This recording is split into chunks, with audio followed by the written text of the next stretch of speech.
Thank you again, Mayo, for the introduction. Hello to everyone, and greetings from Indiana, USA. I'm grateful to the IBC on Building Resilience for organizing this webinar and thrilled to introduce the digital disaster risk reduction model in the next 30 minutes. This introduction just aimed to give you a generic background and especially about the context and the reason that led to the development of the DRRM, and describe the model and give some examples. My colleague Rod Calzado will walk you through a detailed case study in the next part of this presentation. So, just make sure that, yeah. So as mentioned by Sani, DDRRMM was one of the products that came out of the DX4Resilience projects. So therefore, I thought to start with a brief introduction about the project, and then move from this to introduction to DRRM with an overview of the rationale and how the idea came in the first place and the challenges that the DDRRMM meant to address. Then I'll go through the model itself and its main constructs, and then finally I will finish with some highlights on how DDRRM has been applied so far, in the past year and a half. DX4Resilience stands for Accelerating Disaster Risk Reduction and Enhancing Crisis Response through Digital Solution. The project started in June 2020 and concluded recently on March 31st, 2022. The project was funded by the Japanese government and piloted in Indonesia, Nepal, the Philippines, and Sri Lanka. The project had three main interconnected and overlapping tracks or outputs. The first output focused on digitalization of disaster risk data and technology to support disaster risk reduction and management. Output number two focused on digital solution targeting the most vulnerable groups. And output number three focused on partnership for digital transformation and support of disaster risk reduction and management. DDRRMM was developed from output one, which as a track and its focus on digitalization of disaster risk data and cloud-based technology in the project countries, aim to support the digital transformation progress in each country.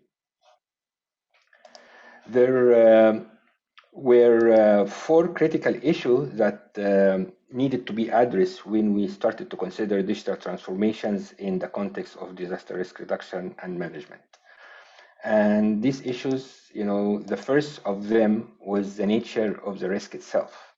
Risks are more and more becoming systemic in the sense they are significantly impacting the entire system, not only parts of it. We all have lived COVID and how it affected every aspect of our lives. And the data that captures the extent and the impact of systemic risk is becoming overwhelmingly big, complex, diverse, and coming with very high volumes and very high speed. Digital transformation should make governments and institutions better prepared to deal with systemic risk and more capable of handling challenges related to big data. So that was the first, basically, one of the major things that we had to take into account when thinking about basically, developing, a solution that, address, the use of digital transformation to support, dealing with systemic disaster risks. The second issue was related to technology.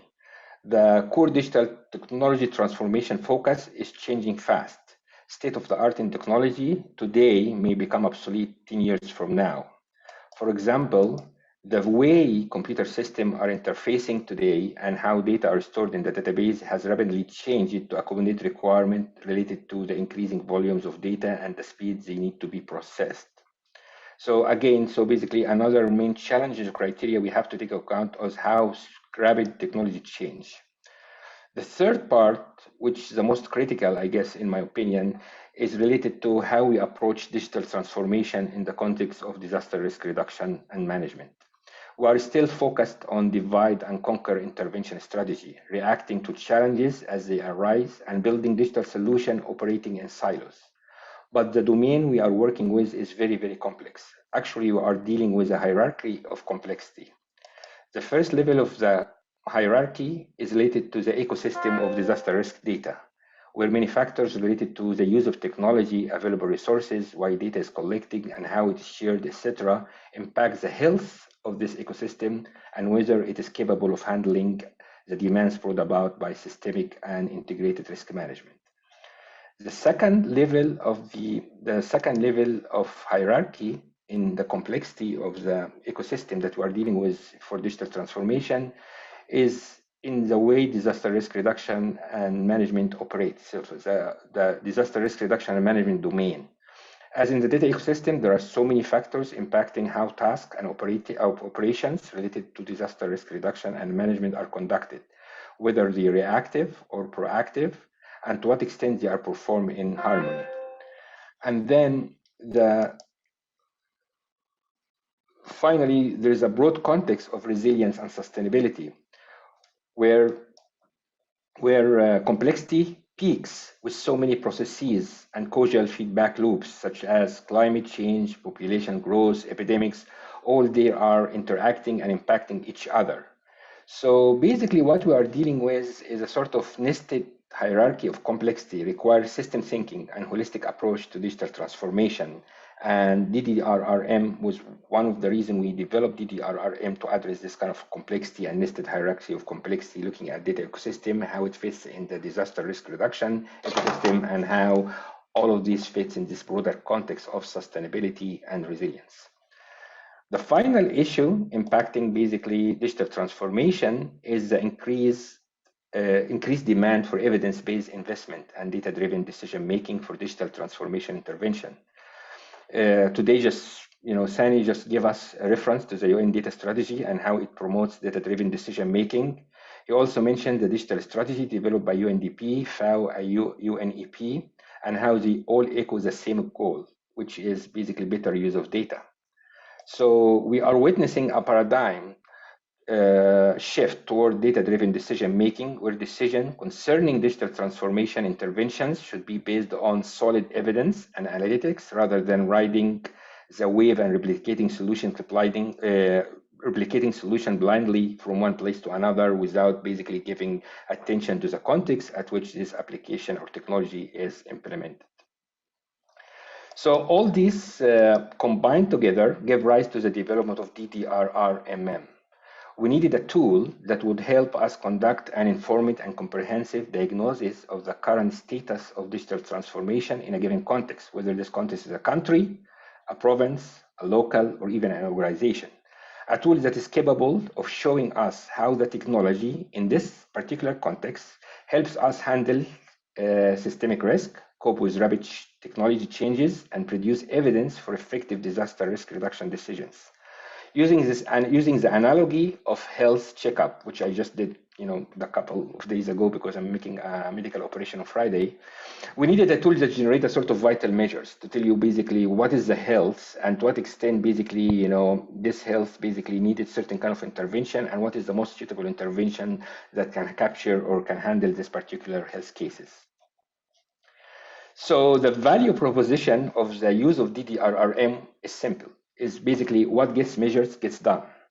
The word maturity here indicates, is or synonym to the word healthy, how healthy the digital ecosystem is, and to what degree a country or an organization is reaping the fruits of digital transformation. So what are these fruits? There are mentioned different, every single strategy that a UN agency produces has a sort of what is the outcome, why you are doing what you are doing. For example, UNDP's digital strategy and UNDP strategy itself, they have different fruits. Basically, they mentioned that the need for strengthening institutional and technical capacity for the use of application of digital technology. In our case, we are focused on DRRM at various scale.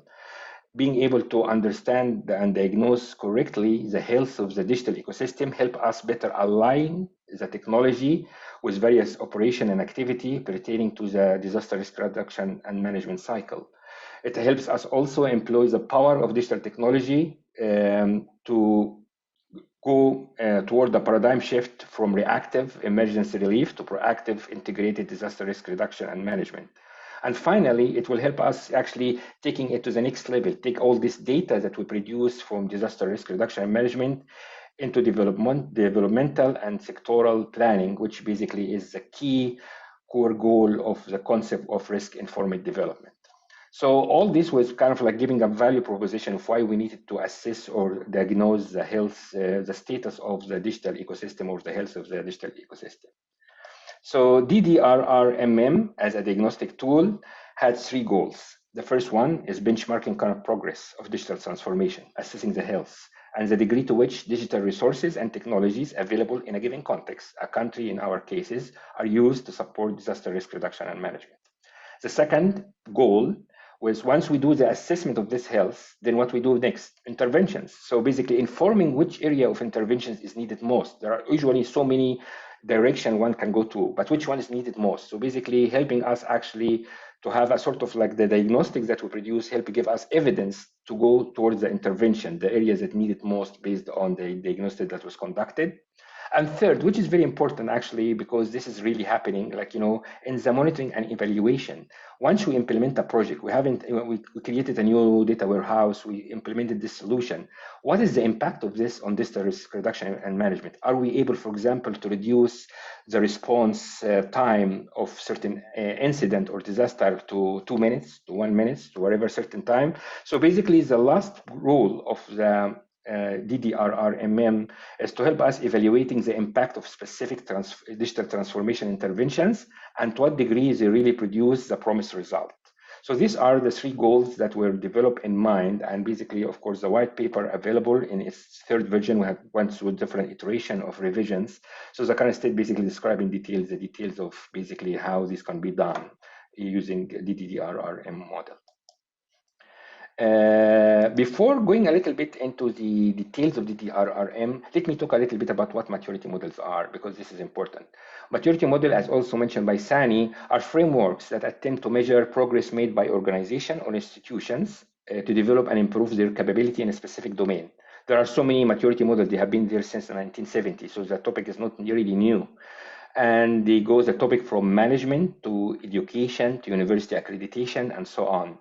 One of the most known maturity model is CMMI, which stands for Capability Maturity Model Integration, which has been used since the 1990s and has 24 dimensions to evaluate an organization's ability to manage its business. So all maturity model same the same goal that we have for DDRRMM, benchmarking progress, informing interventions and improvement, and then measuring the impact of this intervention. Really, does it really lead to the promised improvement, or it need to be revised? So basically, it is not what we have new. Also, the very concept of maturity, it's important to highlight this because it is just, you know, we talk about it as generic word, we talk about healthy, but what healthy? Actually, it has a very, very precise meaning, which means perfection. And in perfection, in the maturity model, it has actually a very precise and accurate statistical measures known as 6 sigma. And 6 sigma is a statistical presentation of a perfect process that yields no more than 3.4 defects per 1 million operations, which stands for about 99.99966%. For example, if we were assess the compliance of disaster risk data in terms of to what extent they are compliant with international standard, ISO standard, for example. In order to deem this data set perfect, we would expect that 99.99966% of the inspected data items are in full compliance with the standard. None of the metadata are there, they are complete, and so on, all these standards. So this is basically when we talk about maturity here in the concept of DDRRM, we're talking about a very, very precise measure. We're striving to reach basically this concept of 6 sigma. So the far we are from this goal, the less mature we are, which means that lots of work needs to be done based on this operation. So this is the concept of what we mean by maturity model. So moving forward a little bit into basically the into the details of the maturity model. When we started to develop the DDRRMM model, we had to ask 4 questions. And the first question was, what is the maturing subject? In case we are talking about digital resources and technology, so we have to come with what a definition of what we mean by digital resources technology. Talk about data, or talk about basically computer algorithm, or talk about computer infrastructure. So we had to really very precisely define what we mean by the maturing subject, in our case, digital resources and technology. And then what is the model is used for? In our case, the domain is disaster risk reduction and management, with the broader term, how we manage systemic risk, integrated disaster risk reduction and management, aiming for Sendai framework target, and also for sustainable development goals. Who uses the model? So we're talking about government institutions, that basically will ultimately use the goal, and then where it will, how it shall be used, how we can actually operate the DRRM. So we develop a set of resources, like to enable us to do this, different kind of resources that basically will mention, like a calculator and so on. We also had taken into account what we call it basically some consideration, and one of them very well known, maybe many of you know it, is this consideration called basically digital principles, or design for digital principles, which mean that as we are developing the model, and we are not developing in isolation, we are developing with the users. So basically, like in our progress, we had a bunch of stakeholders that we consulted in the process to decide this, and also basically understanding the ecosystem, understanding basically what we are talking about, the digital ecosystem for disaster, for using technology and digital transformation. Design for scale, so it can be used in multiple scale, national level, province level, local level, and even organizational level. Building for sustainability, so basically the model would basically we are looking at how this ecosystem can sustain itself. Data driven, so we generate from the DDRRM model data that can be used and can be and I will show you an example of dashboard that represent the result of the DDRRM assessment, and using open standard and so on. So we had to take some also digital principles to enable us to create the model in a way. What all this combined, we generated this DDRRM model. So the model is actually a hierarchical model, has 7 main components that together basically make up this model. So basically each one is equally weighted. The first component is shared data and resources and access. So we look at the shared data and resources and access. The second component has to do with the digital application and services, tools. Third one has to do with the infrastructure. So the 3 are really kind of IT technology oriented. The other 4 are more kind of management and people related. So we are talking about stakeholder user competency, and partnership, and institutionalization, and then governance and policy. And then finally, which is, I think for me, usually the final part is always the most important part that is missing a lot from the assessment. How this technology really lead to, what kind of improvement it lead in terms of disaster risk reduction and management? What is the tangible use of the technology? As I mentioned example before, if we have an emergency time, are we able to apply this to respond, emergency response to a certain time? Are we able to have early warning enough to evacuate people? So what is the tangible result of the use of the technologies? These are the 7 main components. The concept of maturity looks at each of these components in terms of this function of what we call it the maturity function. What are the technology or the data feature or that is used data, and what is the business process is supposed to support, and then whether there is enabling environment for that. Each of these components are evaluated in terms of 4 scales, like percentage from 0 to 1 or from 0 to 100, depends on how you would like to calculate this. And each one has a meaning. So basically, if it goes into the first one is ad hoc, this is the level. This is basically, you don't have any kind of you have technology, but you are not using it in harmony, or basically the resources are there, but there is no kind of clear vision of how to do that. Sometimes you have some sort of recognize the need for this one, but there is a sort of some progress, so it is recognized. And then you go all the way to the optimal one. The optimal one is when we come closer to this perfect process. There is no waste of resources. Technology is used perfectly, used as it's intended to. Everything is almost in compliance, and we are going this. So it is a maturity model. It's a gradual process that shows basically this. Each context or each country or each organization will basically occupy one stage for this. The good news, even with that the term optimization is really floating term, because what is optimization use of technology today may change in 3-4 years. So basically, and therefore, basically, I think the model can be a living document that can allow you to progress over the time and provide the flexibility to improve this, basically, the concept of optimization based on what is the state of the art in the technology. Now, the model itself is delivered into kind of a hierarchy process. So each component of this has subcomponent, and subcomponent has elements, and these elements are even divided further into indicators and measures that ultimately allow us to measure the 6 sigma, goal, as we mentioned. So to give you an example, a tangible example.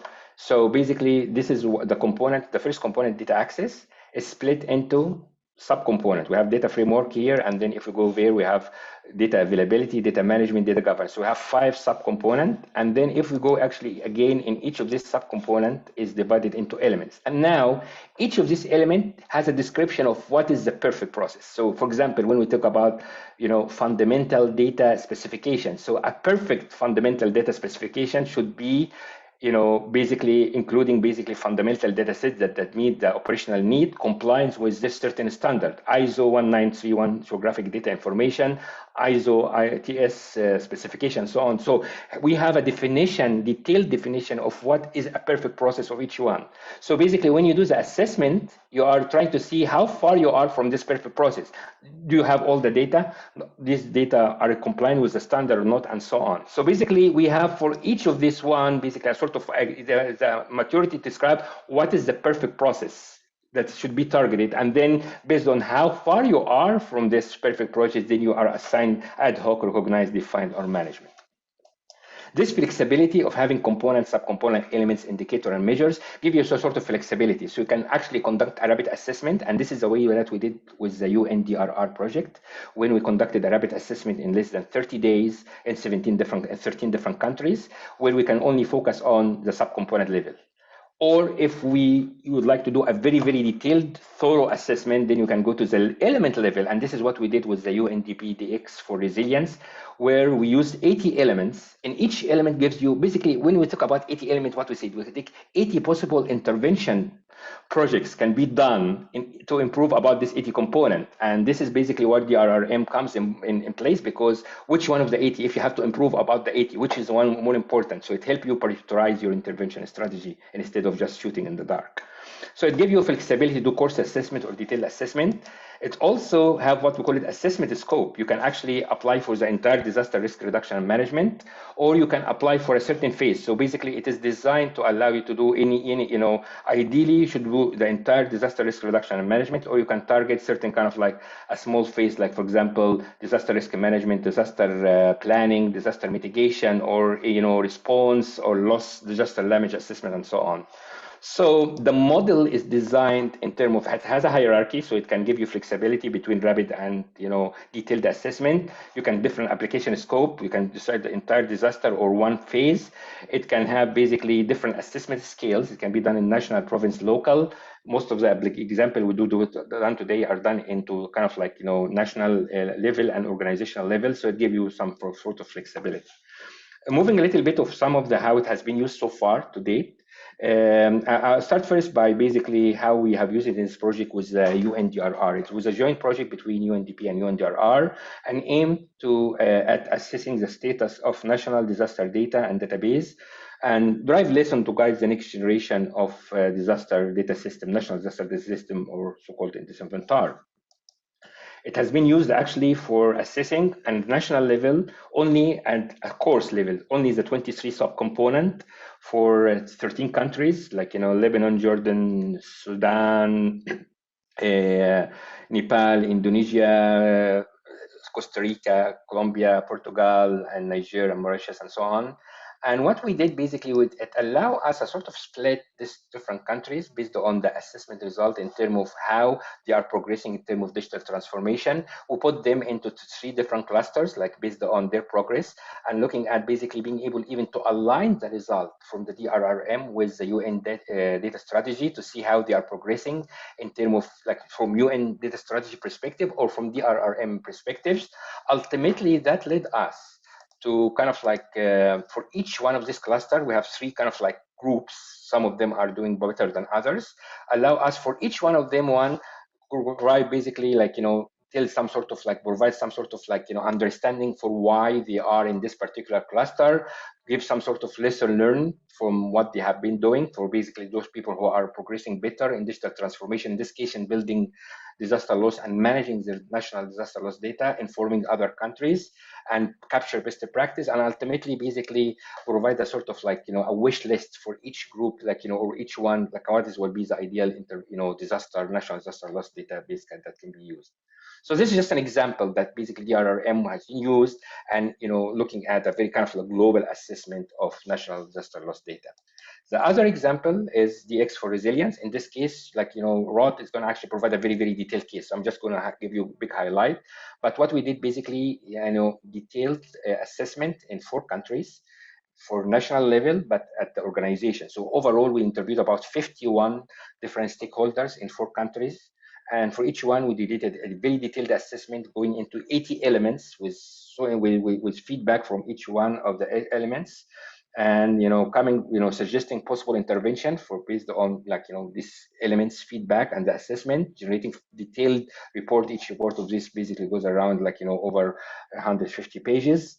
And then basically we also, what we did, we created a dashboard that actually can be used by decision maker in different countries, to see the status of the country as a level. Like for example, in the Philippines, 2.76. This is the average maturity, which basically put them into the kind of 3rd stage. They still have a lot to go in order to reach 5. Or you can go to an organization-specific maturity status, where you can see basically a specific organization, for example, the civil defense, what they are doing in terms of the progress. So basically, you can give organization level intervention recommendation, or if you are doing a national work and you are allocating budget, you can do a national work. You can see across organization what are the areas more needed, and you can have a national program for improvement. So brief results, just what we have learned from this one. It give us lots of rich information. I have only 4 minutes left, so let me basically give you the example. So for example, what we learned in these 4 countries, we have a sort of overall maturity score 2.65. Higher is 3.4, lower is 2.2, which means basically there is a sort of discrepancy between different countries, in the way that they are progressing toward the maturity. But none of them is still perfect. All of them has a room to improvement. Even the best one, is still in the 3.4. It has a go through, it's not in the level 4. They can have actually a room to reach 5 in this case, or 100%. We notice also interesting pattern across all the country, and this is the beauty of having all these detailed elements. There is a tendency to focus on the data tool and technology, which is important because we're talking about digital transformation. But what is actually overlooked most of the time is capacity building. So basically, having technology without having the people and the skills, which is actually number 1 of the UN data strategy, people and skills that operate this technology, is meaningless. And then the governments, the policy. So basically, there is no balance. There is again, digital transformation, there is more weight placed on certain area than other area, which need to be balanced in order to have a sort of balanced progress towards maturity. And then the last one, which was shocking. The whole idea of digital transformation is to support disaster risk reduction and management. But in this 7 component, which we call it alignment with DRR operation, how technology really are used to improve the operation, all the countries tend to score the least. So basically, it's interesting because this whole idea of doing the intervention to support disaster risk reduction and management. So why we are not seeing tangible improvement in disaster risk reduction and management as a result of technology intervention? This is a question mark that need to be addressed. So this is just an example, quick example of the kind of why DRRM is developed, the rationale of developing this, how it looks like, and sort of basically is giving you a sort of recap of how it has been used. My colleague actually will provide you actually a very detailed study from Philippines. Just to give you a kind of an idea, we have basically our website here where we can actually go there. You can download the white papers, and I think basically we ultimately will be providing training very soon to government official of how to can use this model. So hopefully that is just the beginning of really scaling up and replicate the use of the DRRM across different countries in the world. Happy to answer any question in the question answer session, and thank you so much for your attention.